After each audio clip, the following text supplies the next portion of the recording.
strictly for firewood salespeople, okay? So you're always out of firewood, right? This goes out to those people who sell firewood.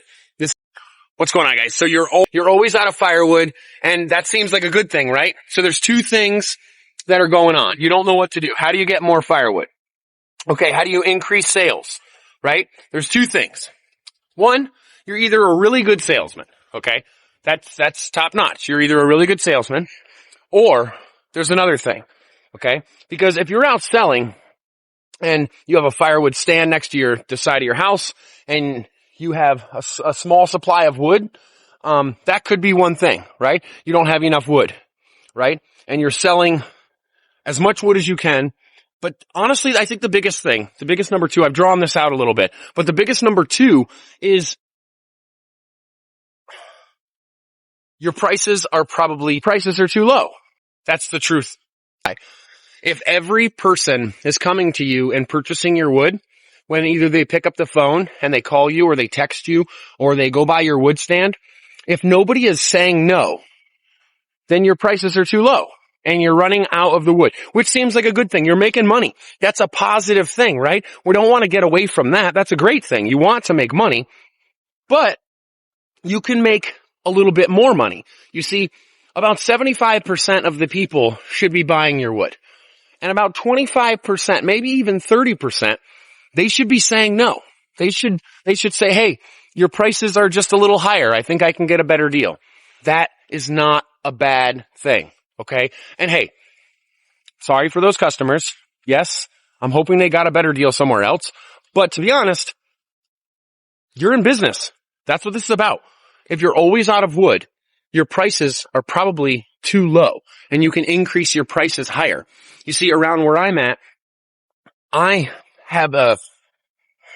say that I would be blessed, because when other people run out of firewood, I always still have firewood, and I have premium hardwood.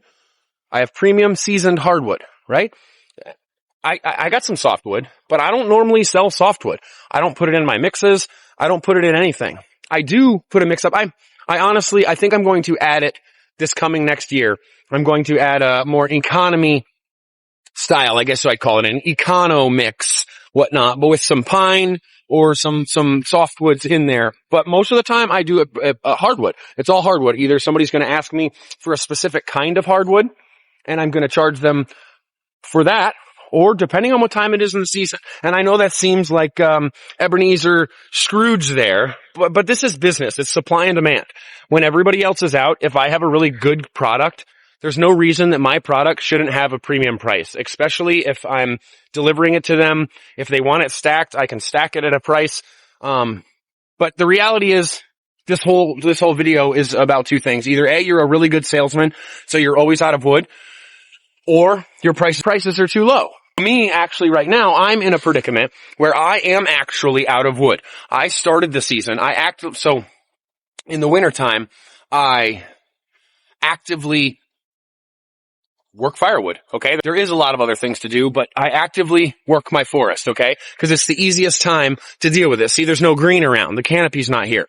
So when I look around, I can see trees that have either lost 30% of their vegetation, and I know I can take those trees down, or standing dead trees that I know are standing dead. Or I take all these windfalls, like that one over there. This one I cut, but that one, windfalls over here, and I chop those ones up, because more than likely, if it was a windfall, it was a broken branch that was dried up already, and it is practically seasoned at that point. You can hit it with the moisture meter, make sure it's below 20%, 15%, 10% is ideal, and you are good to go.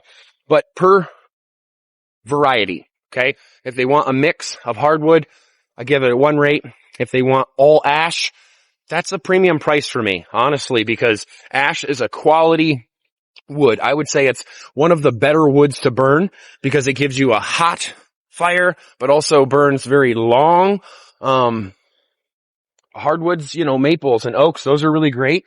I like to throw in a hardwood mix. What I like to do is put ash, some apple, some cherry. We'll see. It all depends on if it's an open fire or not. If it's somebody going to in a furnace, cherry sparks. So I won't put cherry into a mix of somebody who has it in like a a fireplace in their living room where they have a small door that they open up and it could spark out unless they specifically don't mind it. But hardwoods, oaks, maples, ash, beech. I put beech in there.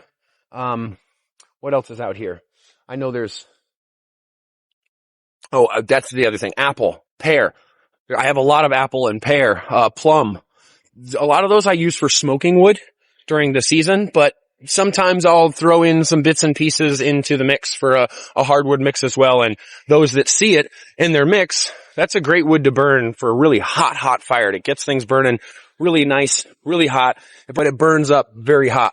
In my opinion, that's my opinion. But anyways, that's the point on that. If you want to make more money, if you do want to make more money and you think that you are always out of wood, that's your answer. Okay. Either just raise your prices a little bit. No, we're not talking go double your prices out.